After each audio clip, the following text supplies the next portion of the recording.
हाय सब लोग, आपका स्वागत है हमारे चैनल क्लास फोर्नेशन में। तो आज हम फिर से बात करने वाले हैं बीटीएससी एएनएम 10,709 के बारे में। और ये पिछले दिनों से वीडियो नहीं आ रही थी, 3-4 दिनों से 5 दिनों से। तो मैं सारा न्यूज़ देख रहा था और बहुत कुछ मुझे टेलीफोन के माध्यम से प्राप्त हुआ और बहुत जगह मैंने कुछ जानकारी हासिल की। तो इसमें कुछ डाउट था जो कि मुझे लगा कि इस डाउट को सवाल जवाब के माध्यम से क्लियर किया जाए। तो इसमें मैं 5 सवाल इसमें लाया हूं, जिसमें आपको उसके जवाब भी मैं अपने हिसाब से दूंगा कि आगे क्या हो सकता है। तो जब आप देख सकते हैं कि जो पहला मेरा जो सवाल है वो है कि यहाँ पर देख लीजिए, यहाँ पे कि क्या क्वालिफाई एनएम की ज्वाइनिंग विभाग करा देगा। तो नहीं, अभी इसका अभी कोई अभी नहीं है कि इसमें ज्वाइनिंग होगी, क्योंकि अभी मैटर कोर्ट में है, एलपीए है। आप जान रहे हैं कि 2 अप्रैल को सुनवाई नेक्स्ट हेयरिंग है। तो उसके बाद ही जो भी डिसीजन आएगा एलपीए के द्वारा, तो उसी के आधार पे ये काम कर पाएगा। तो जब तक आपका एलपीए का डिसीजन नहीं आएगा तब तक आपका ज्वाइनिंग यहाँ पे कोई संभावना नहीं है। एलपीए डिसीजन के बाद ही आपको सारा ज्वाइनिंग का प्रक्रिया शुरू होगा। ठीक है। अब है कि दूसरा है कि क्या सच में संविदा नर्सें एलपीए केस हार जाएंगी। तो इसका जवाब देना थोड़ा सा कठिन है, क्योंकि इसमें क्या वहाँ पे दाव पे चल रहा है और क्या एविडेंस जो संविदा नर्सों के द्वारा दिया गया था सिंगल बेंच में, तो उसको भी देखना होगा कि उन लोग क्या एविडेंस दिए हैं। तो मैं किसी के फेवर में वीडियो नहीं बना रहा हूँ, कोई भी हो, मैं सभी के लिए वीडियो बना रहा हूँ कि सभी को इसमें फ़ायदा हो जाए। तो देखिए, इसमें क्या सच में संविदा नर्स एलपीए के साथ जाएंगी, तो ऐसा नहीं है कि तुरंत कोई भी चीज़ में क्लियर हो जाएगा कि भाई जो सिंगल बेंच का जो फैसला है वो सिंगल बेंच का फैसला पलट दिया जाएगा डबल बेंच में। ऐसा नहीं हो सकता है। क्या एविडेंस दिए हैं, कि क्या एविडेंस के आधार पर जो जज साहब से उन्होंने डिसीजन दिया इनके फेवर में। और यहाँ पे एलपीए में सीधा आपको समझिए कि वहाँ पे एक जज करते थे, यहाँ पे 2 जज रहेंगे। ठीक है, एलपीए में बस यही डिफरेंस है। तो दोनों जज भी उसमें देखेंगे कि एलपीए में क्या, जो फर्स्ट बेंच में था, सिंगल बेंच में था, वो सिंगल बेंच में क्या फैसला दिया गया है, किस आधार पर दिया गया है। अगर आधार उनका सही होगा तो फिर यकीन मानिए कि उन्हीं के फेवर में फिर फैसला जाएगा। ठीक है। अगर उसमें कोई भी है एडवोकेट हो, कोई बड़ा से बड़ा हो, एविडेंस के आधार पर कोर्ट चलता है। तो एविडेंस जिनके फेवर में रहेगा, एविडेंस के आधार पर फैसला होगा। तो मैं शुरू से बोल रहा हूँ कि जो भी होगा वो अच्छा होगा। और अगर एएनएम का जो वैकेंसी है उसको सबसे पहले बचाना है। तो जो वैकेंसी जिनका भी होगा, मतलब सबका, जैसे कि जो क्वालिफाई है उनका भी होगा, जो संविदा पे है उनका भी हो जाए, जो भाई फ्रेशर है उनका भी हो जाए। तो मैं किसी को कोई दिक्कत नहीं हो जाएगी, कि सभी को मौका मिले, तो उसमें कोई दिक्कत नहीं है। अब एलपीए में सरकार गई है, तो एलपीए में ऐसा नहीं है कि तुरंत फैसला आपको पलट दिया जाएगा सिंगल बेंच का, ये गारंटी नहीं है। हाँ, कुछ अगर वहाँ पे होगा कि कुछ अगर सरकार अपना पक्ष किसी मजबूत पक्ष को रखती है, तो हो सकता है कि कुछ अलग फैसला आए। लेकिन हमको लगता है कि अगर सीधा सीधी फैसला कोर्ट पलटना मुश्किल है। हाँ, इसमें हो सकता है कि जो क्वालिफाई नर्स हैं, क्वालिफाई जो कैंडिडेट हैं, उनके बारे में भी कुछ इसमें डायरेक्शन दिया जाए। ठीक है। और तीसरा पॉइंट हो सकता है जैसे कि इसमें तीसरा पॉइंट देख लीजिए कि जेई की तरह शाही सर एएनएम वैकेंसी को भी, जैसे कि महाधिवक्ता के बारे में आप बोल रहे हैं, बहुत लोग बोल रहे हैं कि सर हैं तो हट की हो जाएगा, वो हो जाएगा। चलिए, जो भी हो, कोई भी रहें, उनको संविधान के अंतर्गत और एविडेंस के आधार पर ही वो अपना काम करेंगे। ठीक है।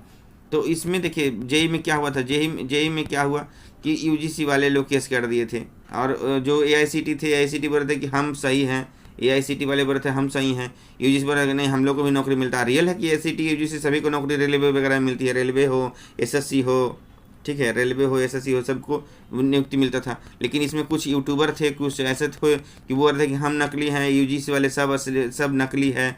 तो ऐसा ये लोग इतना लड़ाई झगड़ा शुरू कर दिए और इतना खींचतान बढ़ गया था कि अंत में गवर्नमेंट को लगा कि नहीं, ये वैकेंसी को कैंसिल करके और इसको फ्रेश वैकेंसी फिर से दिया जाए, ताकि सारे डिग्री को डाला जाए। तो उसमें देखिएगा कि जो नई बहाली का जो परफॉर्मा आया था, उसमें यूजीसी, एआईसीटी सभी लोग आए थे। ठीक है। तो लड़ झगड़ का कोई फ़ायदा नहीं हुआ। तो इसमें लड़ झगड़ कोई फायदा भी नहीं हुआ, वैकेंसी भी कैंसिल हो गई। हालांकि अभी वैकेंसी सुप्रीम कोर्ट में है, तो सुप्रीम कोर्ट में क्या डिसीजन मिलता है वो अब वहाँ पे देखा जाएगा। तो खैर, जेई का भी बात नहीं करें, अभी हम बात करें जेई एएनएम का। तो इन दोनों वैकेंसी में देखिए, एक सेम चीज़ ये है कि जो खींचतान जेई में चल रहा था वही खींचतान एएनएम में चल रहा था। इसमें क्वालिफिकेशन का खींचतान था कि भाई हम असली हैं, वो नकली है, और इसमें एग्ज़ाम का चल रहा है कि एग्ज़ाम या काउंसलिंग। तो दोनों का अलग अलग खींचतान है, लेकिन खींचतान दोनों में बराबर है। तो हो सकता है सरकार तंग आकर के, हो सकता है कि अंततः अगर मान ले कि एलपीए में भी अगर हारने लगती है, हो सकता है मे भी, तो हो सकता है कि वैकेंसी को अंततः रद्द करके फिर न्यू वैकेंसी निकलवाने में शायद से हो सकता है कि बोल देंगे भाई कि न्यू वैकेंसी आएगी, अपने स्तर से वैकेंसी, नए स्तर से वैकेंसी लाई जाएगी। तो ये हो सकता है, क्योंकि ये जेई में यही हुआ था, ठीक है, यही करवाया गया था। कोई भी हुआ, हम ये नहीं करें कि शायद से वैकेंसी कैंसिल करा देंगे, लेकिन जो अगर मान लें कि ज़्यादा खींचतान बढ़ेगा, ज़्यादा प्रॉब्लम होगा, हो सकता है कि दोनों तरफ से ज़्यादा हो, तो हो सकता है कि भाई ये भी कैंसिल किया जाए। हालांकि फिर इन लोग अगर मान लें संविदा वाले लोग चले गए, फिर सुप्रीम कोर्ट चले गए, तो सुप्रीम कोर्ट में देख रहे हैं कि जेई वाला का होल्ड हो गया है, न्यू वैकेंसी नहीं आ रही है, तो समय तो भाई एनएम जो भी किए हुए हैं सबका बर्बाद होगा, किसी एक का नहीं।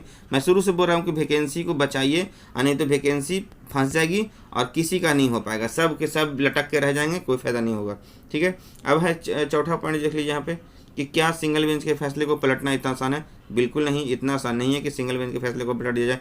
हाँ, कुछ गलत तरीके से, कुछ गलत एविडेंस देकर अगर फैसला लिया गया हो तो अलग बात है कि भाई पलट दिया जाएगा फैसला, लेकिन जो सही एविडेंस है वो अगर दिया गया होगा इनके द्वारा, संविधान रक्षकों द्वारा अगर एविडेंस सही दिया गया होगा, तो इतना आसान नहीं है कि फैसले को तुरंत से तुरंत एकदम पलट दिया जाए और सीधा बोला कि ज्वाइनिंग करा लीजिए। एक तरफा फैसला नहीं हो सकता। हाँ, इसमें आपको जो क्वालिफाई हैं उनके बारे में हो सकता है कि कुछ फैसला दिया जाए, क्योंकि क्वालिफाई वाले भी लोग गए हैं, कोर्ट में गए हैं, तो हो सकता है कि उनके फेवर में भी कुछ हल्का फुल्का उनको भी कुछ रखा जाए। हालांकि अगर काउंसलिंग होती है तो वो उसमें वो भी आएंगे, जो क्वालिफाई कर गए हैं वो उनको भी आएंगे काउंसलिंग में। तो हो सकता है कि कोर्ट बोले नहीं, आप काउंसलिंग में तो आप भी आ ही रहे हैं, इसमें कहाँ है आपको हटाया जा रहा है, काउंसलिंग आप भी कराइए, आपका होगा तो आपका भी हो जाएगा, ये भी बोल सकता है कोर्ट। तो कुछ भी हो सकता है, मैं कोई टिक्का टिप्पणी नहीं कर रहा हूँ, बस मैं अपना बता रहा हूँ। और है कि पाँचवें नंबर पर आप देख लीजिए कि आचार संहिता लागू होने के बाद संहिता में रिजल्ट ज्वाइनिंग होगी कि नहीं होगी। तो ये पहले का वैकेंसी है, तो हो सकता है कि रिजल्ट वगैरह तो दे सकते हैं, लेकिन ज्वाइनिंग होगा कि नहीं होगा ये कहना मुश्किल है, क्योंकि हो सकता है कि ज्वाइनिंग हो भी सकती है, क्योंकि वैकेंसी पहले की है, तो ये विभाग का है, तो हो सकता है कि ज्वाइनिंग हो भी जाए, ऐसा कुछ नहीं है। हाँ, लेकिन इसका जो अगर ज्वाइनिंग देने का होगा कि राजनीतिकरण करना हो, कि मान लें कि कोई किन्हीं को हाथों देना हो, पॉलिटिशियन के हाथों देना हो, चाहे कोई भी हो, मुख्यमंत्री हो, स्वास्थ्य मंत्री हो, उनके हाथों देना है, तो वो काम अभी नहीं हो सकता है। लेकिन ये सब में रिजल्ट और पहले का वैकेंसी, तो इसमें सारा चीज़ चल सकता है। अब बाकी जो क्या है नियम क्या कहता है वो पूरी तरह से आप और किन्हीं से भी समझ लेंगे। तो यही पांचों पॉइंट था। तो जो भी होगा अब एलपीए अब जो 2 अप्रैल को आपको मिला है, डेट मिला है, उसमें ही होगा। तो मैंने सोचा कि चलो भाई ये देख लेते हैं, तो आपको अच्छा आशा करते हैं कि जो पांचों जो आपका पॉइंट है वो अच्छा से समझ में आया होगा। और ऐसा नहीं सोचिए कोई भी कि एलपीए में गए तो सरकार पूरी तरह से हार जाएगी, या जो संविधान नर्स हैं वो पूरी तरह से हार जाएंगी। हाँ, इनका अगर एविडेंस सही रहेगा, जो भी सुप्रीम कोर्ट का जो हवाला दिया जाएगा, सुप्रीम कोर्ट का जो भी एविडेंस दिया गया है, तो इनका चांस आपको समझिए कि 80 से 90% इनका चांस बनता है, लेकिन और अदर काम नहीं कर सकते हैं। चलिए, तो आज के लिए इतना ही, धन्यवाद, थैंक यू।